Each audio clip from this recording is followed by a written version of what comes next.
I'm Josh Barrow, host of Left, Right, and Center, KCRW's weekly forum for civilized debate across the political spectrum. Today's news cycle demands more time for deeper analysis, so Left, Right, and Center is now a full hour every week. Subscribe and listen at kcrw.com/LRC. On To The Point, we try to make sense of the policy debates and the political sideshows on the campaign trail. Ted Cruz wrapping the bacon around the semi-automatic weapon to cook it. I understand that trade is not a sexy issue. Nobody knows where the Republican Party is going to land. I mean, it's kind of like a country road. No one knows where it will end. In many ways, Marco Rubio is the Michael Jordan of American politics. I'm Warren Altney. To The Point has you covered for the 2016 campaign.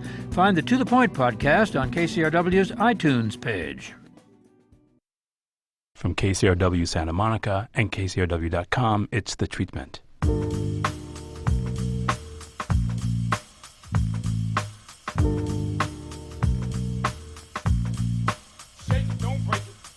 Welcome to The Treatment. I'm Elvis Mitchell. You see in the face of an actress who, in all her performances, from Search and Destroy to Die For, to Grace of My Heart, to Cape Fear, she has a gift for expressing an eagerness for experience. That actress is Illeana Douglas. She sits across from me. Her memoir is I Blame Dennis Hopper. I Blame You. Thanks for being here. I'm blushing. But that is the thing that, and even from the book, there is this kind of hunger for experience in the book that's just kind of wonderful. Yes, I don't know if that means, I have amnesia, even though with every, single, even if something is a bad experience, as soon as I step on a set or I'm about to do something, I just think, isn't this incredible?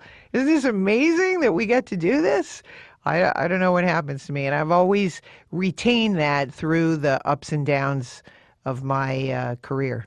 But there's this thing that I think sort of, besides the fact that your lineage, yes, your grandfather being Melvin Douglas. I'm sorry, Academy Award winner. Melvin yes, Douglas. And Tony and Emmy. And, yes, EGOT almost. Yes. But I think what's so interesting about that too is just your stories about spending time with him in the book are just kind of wonderful. Oh, and if you talk a little bit about just being on the set of being there, because that's kind of wonderful. First of all, this shaggy guy just kind of wandering around the set who turned out to be... Yeah. Someone named Hal Ashby, who I didn't even know at the time. I mean, I was, so young. I didn't have any understanding that people made movies. I mean, movies to me were, I had posters on my wall and I knew I wanted to be in the movies, but what that meant to me and the way I expressed it to my grandfather was that I wanted to be Ruby Keeler, because that was my first. I was obsessed with Busby Berkeley musicals, and then later with Liza Minnelli and those kind of musicals. But so when he first invited me to the set of being there, it was this revelation. Well, the first revelation was driving to the set in a town car, which coming from the commune and the hippie upbringing, that I was like, I like this. It seems good. But we drove to the set. And my grandfather had a bit of a cold, and we went to the, Asheville, to the Biltmore estate where they were shooting, and it was going to be the scene with Jack Warden and Peter Sellers, and I could literally barely breathe when they brought me onto the set, because first of all, I couldn't believe the amount of people. So it was this understanding that people make a film, and they sat me in a chair, next to this guy with his shaggy hair, and I was like, okay, that guy seems like he's in charge. And of course that guy turned out to be Hal Ashby, who's the first thing he said to me was, what do you think? And I said, it's a lot of people. And he said, it is a lot of people. And, and then went about his work. It was as if it was all a dream. But, I was very good all day, and I sat next to Hal Ashby and watched him direct my grandfather and Peter Sellers. And at the end of the day, I said to my grandfather, can I meet Peter Sellers? So he said, oh, Peter, I think we have an Inspector Clouseau fan here. And immediately Peter Sellers launched into this Inspector Clouseau routine, accusing me of being part of a French baguette stealing ring. And everybody was laughing. And it was, very charming. And then he kind of got sort of serious. And he looked at me and he said, do you know how to ride a unicycle? And I said, no.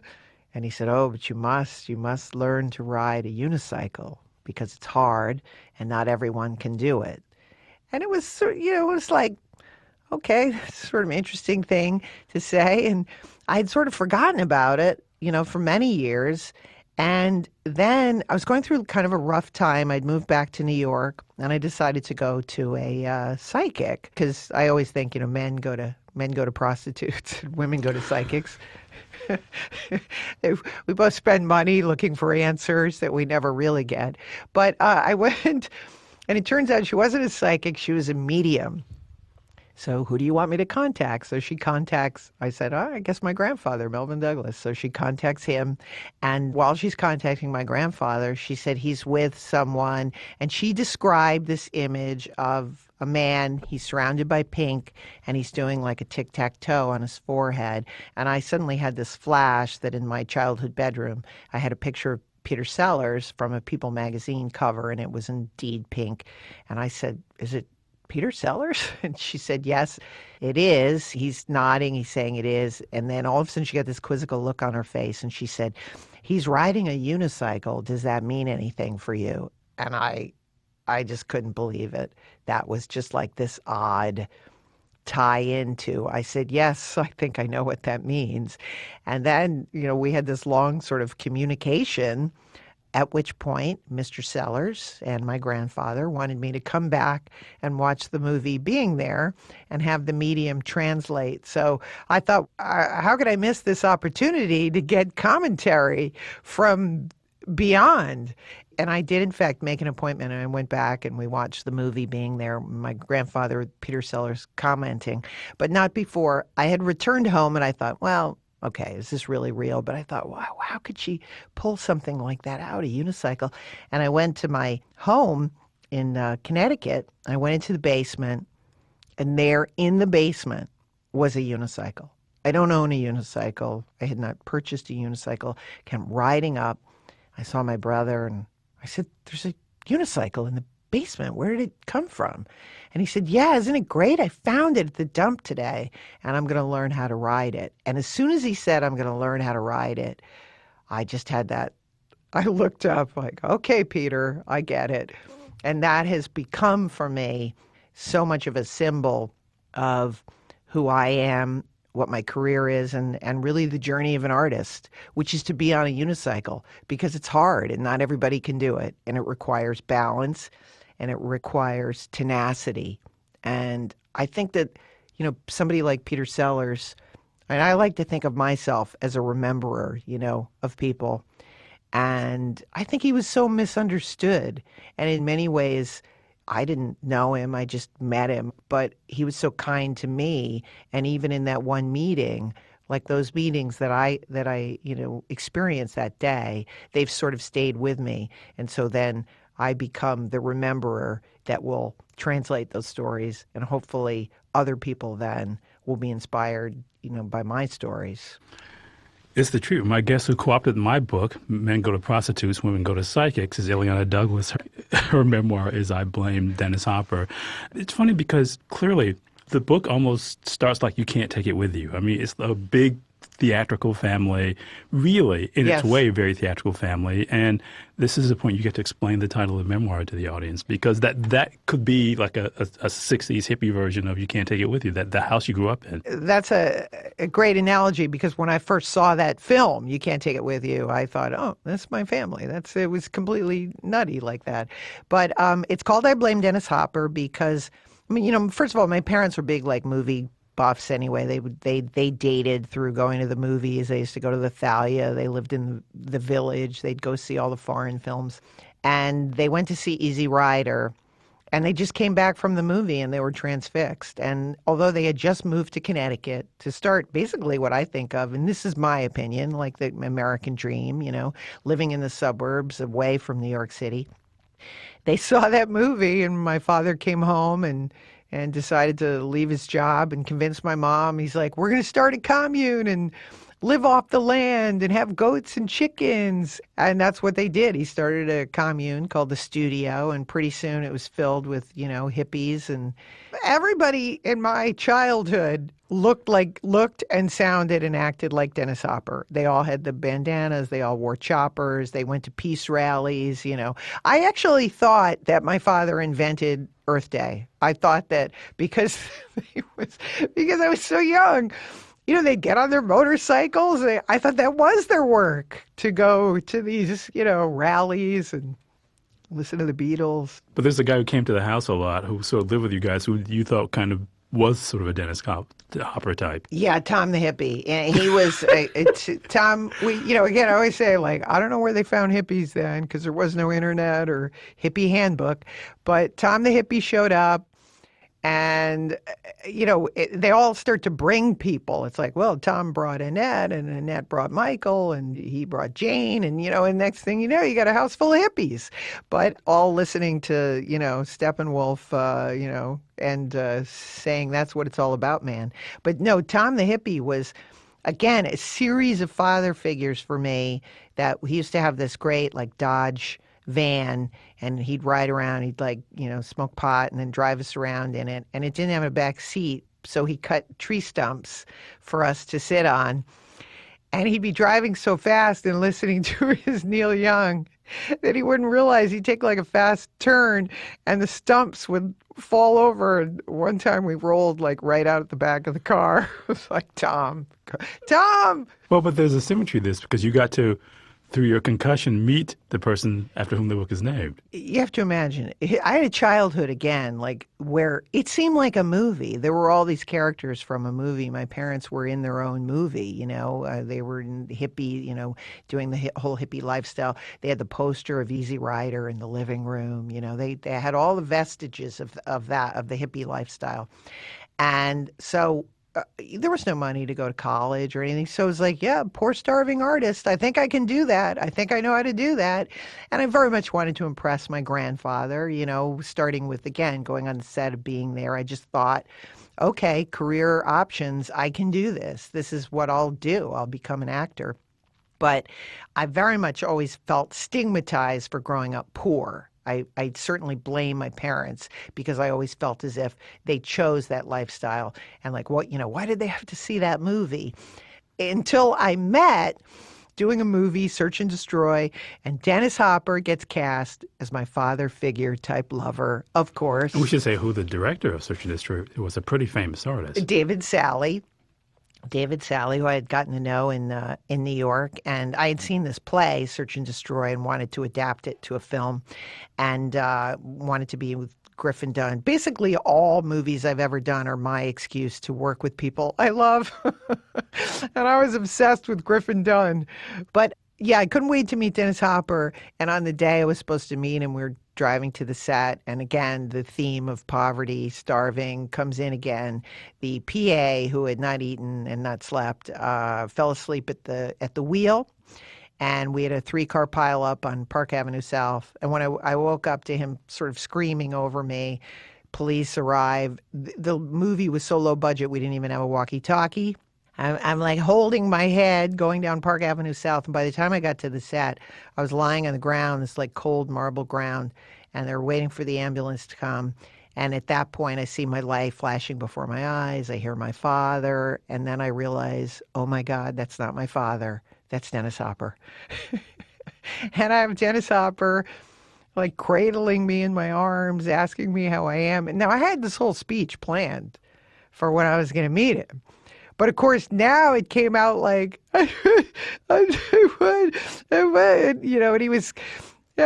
he said, it's okay, you're going to be okay. And I said, no, I'm crying because my father saw Easy Rider and it changed his life. And now we're going to be working together, and it's a miracle. It's a miracle. And that's when, at that point, he said, Illeana, you've had a concussion. But in that moment with Dennis Hopper and with me, tears streaming down my face, I realized, I was like, I am the child of Dennis Hopper. We are all the children of Dennis Hopper. Without him, I would not be here. And I just thought, who else has the opportunity to how one man and one movie, in a sense, changed my life. And now he's helping me. It was my ultimate dream. We will take a break. Some of us are born into poverty. Others have it thrust upon them. Illeana Douglas is one of those people. Her book is I Blame Dennis Hopper. There's more to come. Stay with us.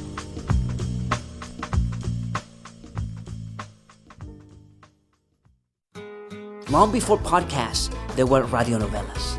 Celestial Blood is the first ever to combine the two. One version in English and another one in Spanish. Listen with your grandma, only from KCRW.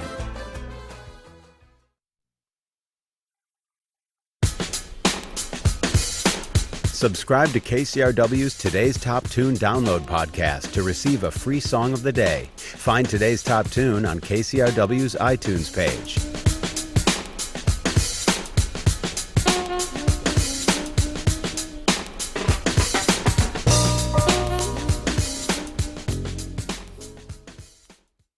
Welcome back. My guest who managed to equate the Grateful Dead and Led Zeppelin in the break is Illeana Douglas. But let's not talk about music. Her terrific book is I Blame Dennis Hopper.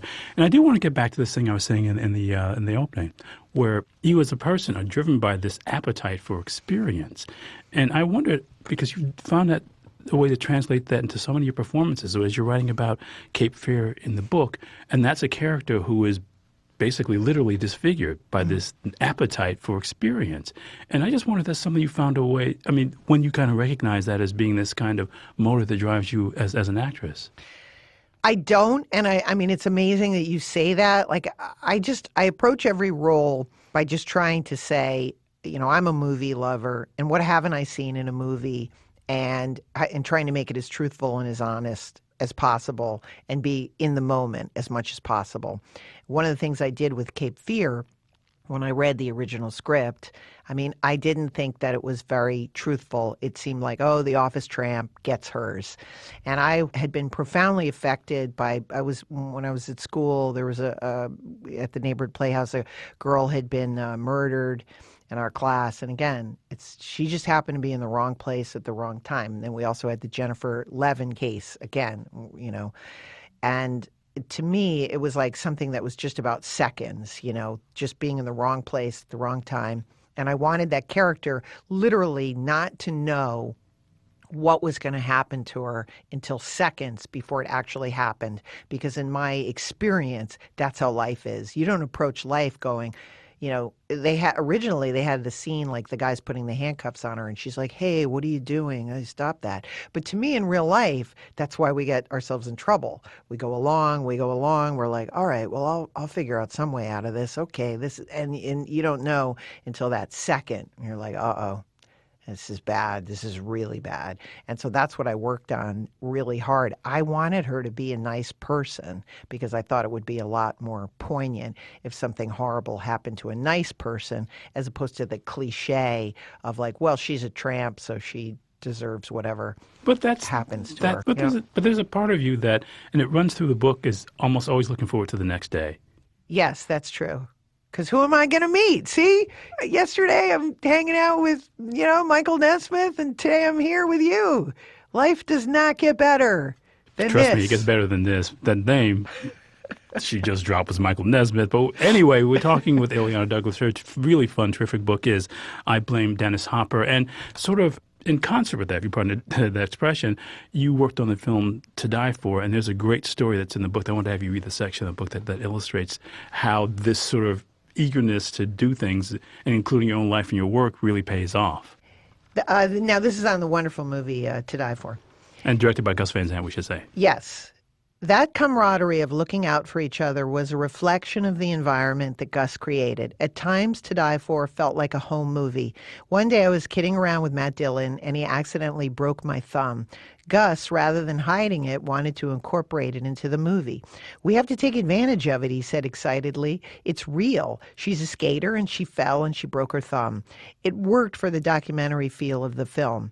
When you look at a movie like To Die For, you can tell how Gus was breaking the rules as a director, because it's really an independent film mixed with a studio film, juxtaposing the documentary-style improv within a Buck Henry script, brilliantly casting people such as Joaquin Phoenix, Casey Affleck, myself. opposite the China doll beauty of Nicole Kidman. I always thought To Die For was wrongly identified as a black comedy. To me, it's more of a film with a social commentary, part Mankiewicz in its storytelling, for example, the flashback technique used in A Letter to Three Wives, part Wilder in its cynicism, like the very dark film about fame Ace in the Hole, a fascinating look at American values told through the eyes of its victims and its victorious murderess Suzanne Stone. True, the films You Aren't Anybody Unless You're on Television no longer play as satire.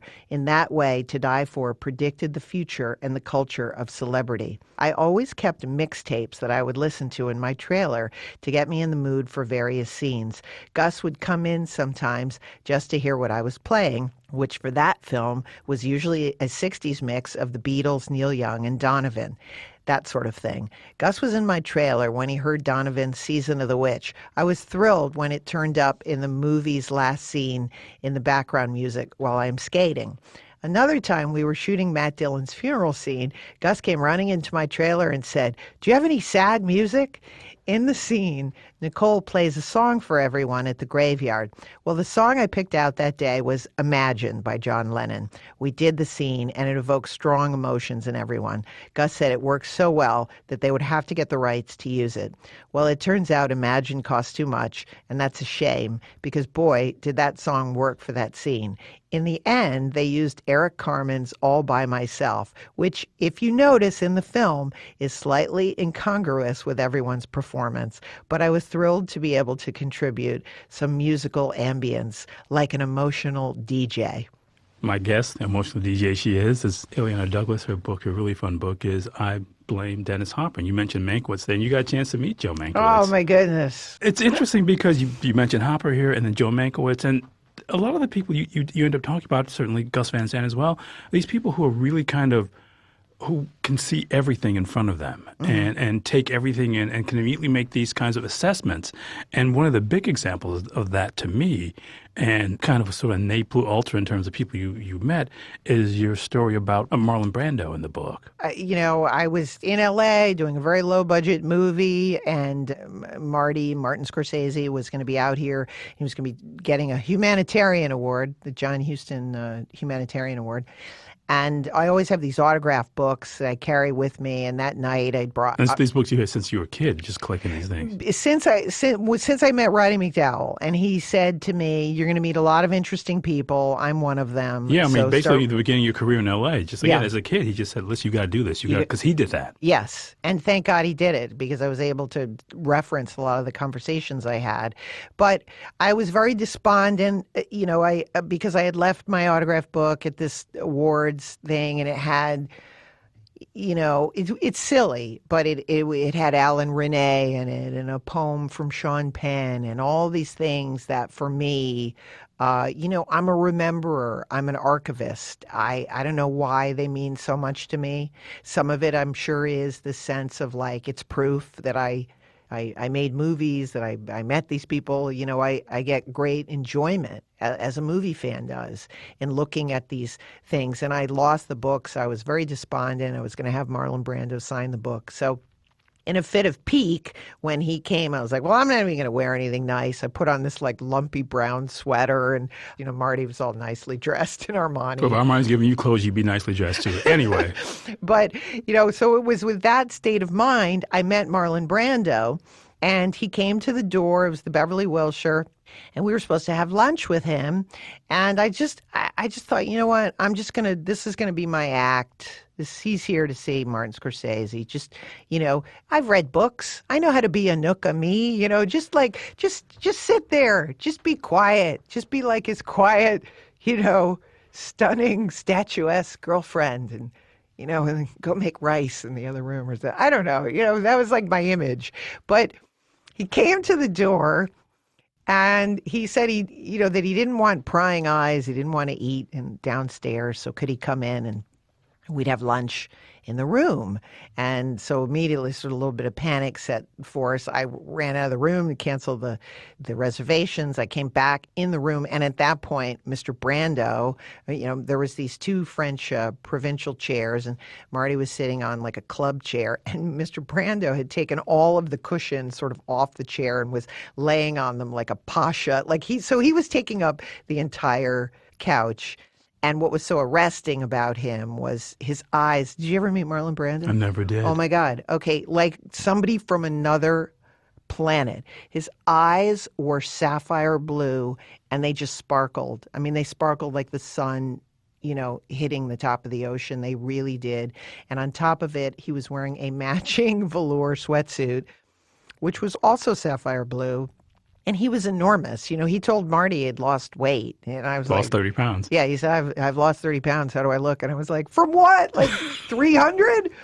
Who made that suit? But I just thought, I can't look at him. Because if I look at him, I'm going to start crying. He's Marlon Brando. And Marty had said to me, as he often did, don't be a fan is what he said in effect. Yeah. So he was sitting there, and I could feel my heart just sort of racing. And then Marty said, well, Illeana's grandmother was Illeana Douglas. And so Brando, he looked up. I remember, I was like, could I talk for the side of my face? So I sort of tried to talk, but I had no breath. My words just kind of, and then I went, oh, my God. And it was at that point I heard Marlon Brando say to Marty, so this is your lady friend.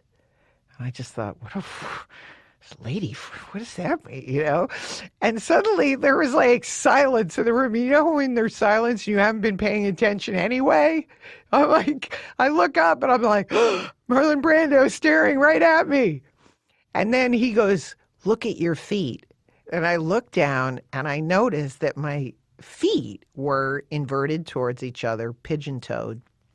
And he said, that's a sign of insecurity. Why should you be insecure? And Elvis, I don't know. I mean, I'll cry just reliving it. So I just decided to say, I am insecure, and as I said, because you're Marlon Brando and, everything you are, everything I want to be is because of you, everything I've strived to be. And as I started to tell him this, I just got really, really emotional. And his gaze just it sounds like a cliche, time stands still. Time stood still. And in that moment, those waves of energy just suddenly went from me to him to back to me. And I could not stop myself from talking. And I just was like this outpouring of love that I started to express to him. And he said, my God, you're a tuning fork. Now I'm crying. And then he was crying. And then Marty, he jumped up from his chair to go get a Kleenex. And we're locked in our crying thing. And then Marty goes and gets the Kleenex. And he goes, she's very emotional, Marlon. You have to forgive her. She lost her autograph book last night. And it's my fault because they hustled me out of there. He goes, they hustled me out of places. So then Marty's now confessing about his thing, how he feels it's his fault that I lost the book. And all three of us crying. Meanwhile, again, as I think back on it, that's one of the beautiful moments of life. Now, all this other life is happening right outside. Deals are being made. Things are happening. People are having lunch. But inside, the world has stopped so that three people can meet each other, meet the real, unique person, who they are. And Marlon Brando, in that moment, taught me to be authentic. Because I'm an actor, I break apart a scene. The scene is a girl wants to be a famous director's obedient girlfriend, not add anything to it, just play your role, right? But Marlon Brando enters the scene and he says, you're more than that. I see something in you. You're a tuning fork.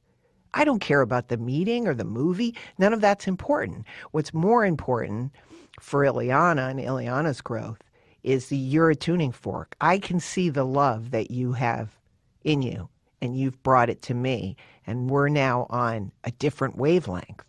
And that, to me, was just, it changed my life. I mean, it was a great emotional lesson about being yourself and not caring so much what other people think and trying not to play a role for anybody. Well, that's what I was saying in the opening, just this appetite for experience. We're out of time. I can't thank you enough for doing this, really. Thank you so much, Illeana. Thank you.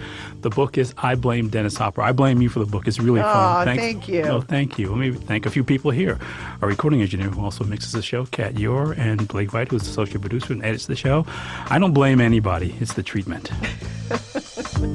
To catch up on past episodes of The Treatment, go to KCRW.com or listen on your smartphone with KCRW's mobile apps, or subscribe to the podcast on iTunes, Stitcher, or wherever you listen to podcasts. The Treatment is produced and distributed by KCRW Santa Monica.